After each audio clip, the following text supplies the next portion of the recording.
আসসালামু আলাইকুম। আশা করি সবাই ভালো আছেন। আহ, গলার অবস্থা তো ভালো না, তবুও ভিডিওটা বানাতে হচ্ছে। বিমানবন্দর একজন প্রবাসীকে যেভাবে মারধর করা হলো সেটা আর বলার অপেক্ষা রাখে না। প্রথমে ভিডিও ছবি দেখলাম, মানে ফেসবুকে ছবি দেখার পরে তো মানে অবস্থা, মাথাটা পুরো গরম হয়ে গেছে যে কি অবস্থা, এভাবে কেউ কাউকে মারে, তাও একজন প্রবাসী মানুষ প্রবাস থেকে গেল। তো প্রথমে মনে হইলো যে কি লোকটাকে মারাটা খুবই অন্যায় হয়েছে, এটা ঠিক করে নাই।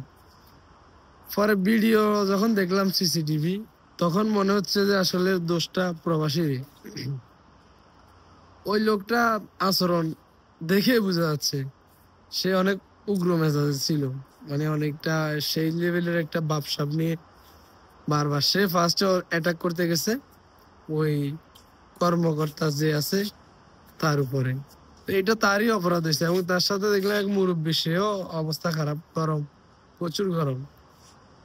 তো প্রবাসে থেকে আমরা যেরকম নিয়ম কারণ মেনে চলি, যেরকম নিয়ম কারণ শিখি, এগুলা যদি আমরা দেশে যাই ভুলে যাই তাহলে তো আর হয় না। আমাদের দেশের যে অবস্থা, আমরা যারা প্রবাসে আছি এরা তো সবাই অন্তত ডিসিপ্লিন প্রবাসে মানি। এটা এই জিনিসটা যদি আমরা দেশে যাই মানি, তাহলেই বলবে প্রবাসীরা শিখে আসতে কিছু। কিন্তু আমরা না, এটা না করে উল্টা কি করি, দেশে গেলে উল্টা পাল্টা কাজ কারবার করি। যেমন দেখেন এই প্রবাসী ভাইটা দেখতে শুনতে কত স্মার্ট, ভদ্র, হ্যান্ডসাম, সব দিকে পারফেক্ট। শুধু সে আচরণে কিরকম করলো দেখেন, করে অবশেষে মাইর খেয়ে বসলো। এখন কেউ কেউ এটার পক্ষে আছে, কেউ বিপক্ষে আছে। কেউ প্রবাসী বলে মানে আফসোস করতেছে, আর কেউ কেউ বলতেছে প্রবাসী বলে কি তার দোষ নাই, সে অপরাধ করতে পারে না। তার ভিডিও দেখার পর তো ক্লিয়ার হয়ে গেছে যে সে এখানে দোষী, যার কারণে সে মাইর খেয়েছে। তা আমরা প্রবাসীরা আসলে আমাদের উচিত যতটুকু সাধ্য আমাদের, আমাদের যে ডিসিপ্লিন যেগুলো আমরা শিখি প্রবাস থেকে, এগুলা অন্তত দেশে গিয়ে অ্যাপ্লাই করা উচিত। এগুলা মেনে মানুষকে দেখানো উচিত, বোঝানো উচিত যে আমরা প্রবাসে একটা ডিসিপ্লিনের মধ্যে ছিলাম, সেটাই এরকম এরকম।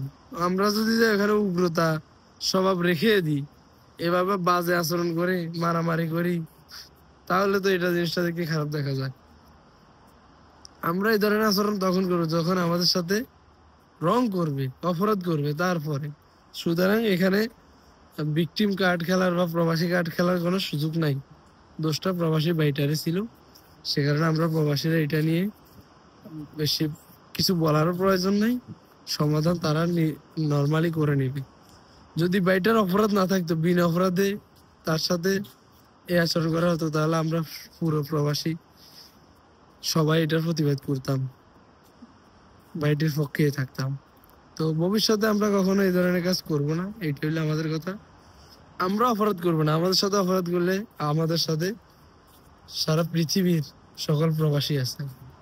ভালো থাকুন, সুস্থ থাকুন, নিয়ম কারণ সবাই মেনেই চলুন, দেশের হোক বিদেশের হোক সব জায়গাতেই। তাহলে আপনি এগিয়ে যেতে পারবেন, বিচার পাবেন, আপনার পক্ষে লোক দাঁড়াবে। আল্লাহ হাফেজ।